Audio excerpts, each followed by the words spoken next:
Hello बच्चों, इस question में हमारे पास यहाँ पे दो स्टेटमेंट्स गिवन है। स्टेटमेंट 1 हमारे पास है the presence of weaker pi bonds make alkenes less stable than alkanes, and second statement हमारे पास यहाँ पे है the strength of the double bond is greater than that of carbon carbon single bond. इन दोनों स्टेटमेंट्स में से हमें करेक्ट ऑप्शन चूज करना है ऑन द बेसिस ऑफ कि कौन सी करेक्ट है एंड कौन सी नहीं, राइट। तो स्टार्ट करते हैं।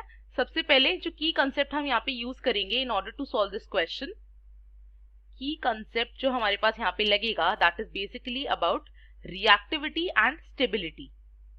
हम यहाँ पे की कंसेप्ट यूज करेंगे reactivity and stability, right. And basically हम बात करेंगे एल्कीन्स और एल्केन्स की, राइट। स्टार्ट करते हैं। सबसे पहले अगर हम फर्स्ट स्टेटमेंट को देखें, फर्स्ट स्टेटमेंट हमारे पास एल्कीन्स और एल्केन्स के अराउंड रिवॉल्व कर रही है। तो अगर हम बात करें एल्कीन्स की, एल्कीन्स के अंदर हमें पता है क्या होते हैं, डबल बॉन्ड होते हैं, राइट। एल्कीन्स के अंदर क्या होते हैं, डबल बॉन्ड होते हैं। एंड इन डबल बॉन्ड की प्रेजेंस की वजह से एल्कीन्स जो होती है they are highly reactive. Alkenes के अंदर डबल बॉन्ड होते हैं, ये हमें पता है, राइट। और इस डबल बॉन्ड की वजह से एल्कीन्स क्या हो जाती है, हाईली रिएक्टिव हो जाती है। आपने क्लास 10th में पढ़ा होगा कि वो एडिशन रिएक्शन अंडरगो करते हैं बहुत इजीली, राइट। और सिंस जो एल्कीन है इससे हम बोल सकते हैं कि वो क्या है, हाईली रिएक्टिव है। तो अगर कोई कंपाउंड हाईली रिएक्टिव है तो रिएक्टिविटी और स्टेबिलिटी जो होती है वो इनवर्सली प्रोपोर्शनल होती है, राइट।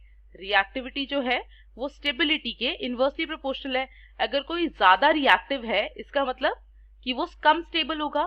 सो हम बोल सकते हैं कि जो एल्कीन है वो क्या हो जाएंगी, they will be less stable. वो क्या हो जाएंगे, लेस स्टेबल हो जाएंगे। अगर हम दूसरी तरफ एल्केन्स की बात करें, एल्केन्स जो होते हैं वो लेस रिएक्टिव होते हैं। एल्केन्स के अंदर क्योंकि क्या होते हैं, सिंगल बॉन्ड्स होते हैं।